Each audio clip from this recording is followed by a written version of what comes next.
What a comprehensive model. So I congratulate you on not only giving us all the knowledge, but doing it in a form where everyone can have access in the organization together and still work in departments. It's so important to have that kind of flexibility and adaptability in a model like this. I can easily see how this is going to impact our systems, and I don't think I have seen anything as comprehensive and as vast as this. And I can say I'm excited about the fact that this could really have a lot of paradigm shifting in our organizations. So in the process of understanding its impact, we number one are realizing that we're in the middle of COVID-19, which I believe has pressure tested almost all of our systems.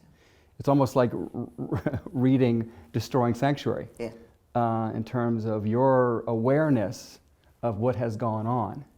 So when we see this oppressive racism, when we see mental health collapse, mental health programs collapsing, which has been on the defunding for quite some time, and when you look at drug and alcohol issues and the rise of alcoholism and opioids and all of those kinds of things, we look at our healthcare system and the inequities that we have seen in that, criminal justice, and on and on and on.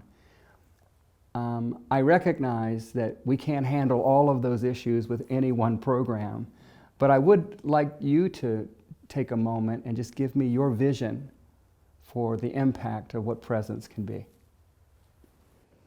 The vision issue.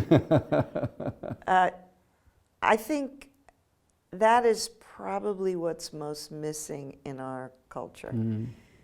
Is, where do we go from here? What does it look like? We know we know a lot more now, as you said. Yes, all of our institutions have been pressure tested, and they're pretty much a mess.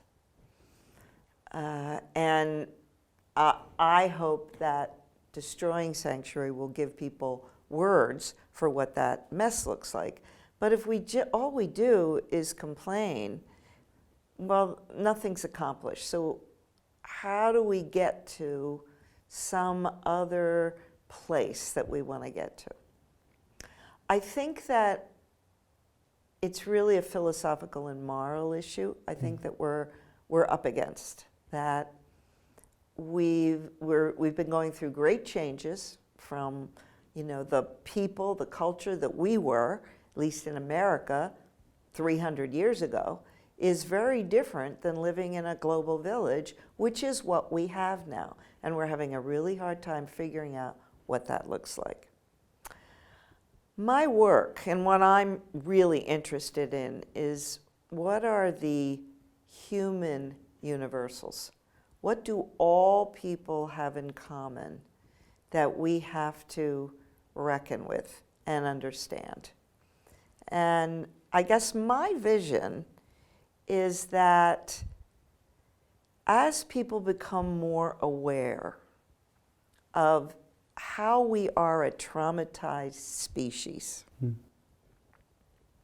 that has bent us in many different directions in service of survival, just like it has for every individual person that experiences trauma. It changes us. There's a lot of talk about how resilient we are, and I've never entirely bought that because I haven't seen that. I have seen how adaptive we are. We are an amazingly adaptive species. So we will adapt to the most incredibly adverse conditions. The problem with that is that then we change what we call normal, and we equate that with health. And it's not even similar. So I think we live in a very disturbed, sick world because we've forgotten that we are part of a living, complex, adaptive system. That we were related to every other person on Earth, but not only that, to every other living thing on Earth. and to Earth itself. And we've forgotten that. We've become so logical and so technologically advanced that we've forgotten that we are all one. It's all, and that's the kind of the joining together piece of every major religion on earth, is that there is a union about that. There is a commonality that exists, that we all live on this planet. And we have to take care of it, and we're not. And we have to take care of each other, and we're not. So my vision, I guess, is of a world, you know, it's Star Trek. It's of a world where we make it past where we are today, and we recognize that we can still explore, we can still create, but we have to do that in a holistic way where we really show love and mercy and caring for all life on this planet and any other planet that we find that it's on. I hope we do.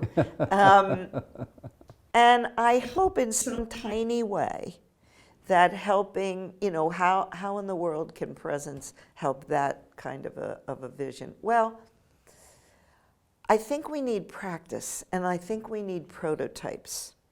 So if you take an organization that is diverse and on every plane, age, race, gender, education, experience, and that's what our caregiving organizations are.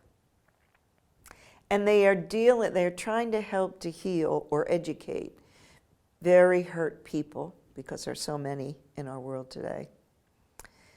If we could develop prototypes for how people get along and have deep respect for each other and really understand cries for help and help, really give the help that people need, if we could design prototypes for that, that's at least a beginning. You know, what is it so that the vision has some more flesh on it. It's not just imagination, and it's not, and utopianism isn't any longer seen as something bad or unattainable. It just doesn't exist yet.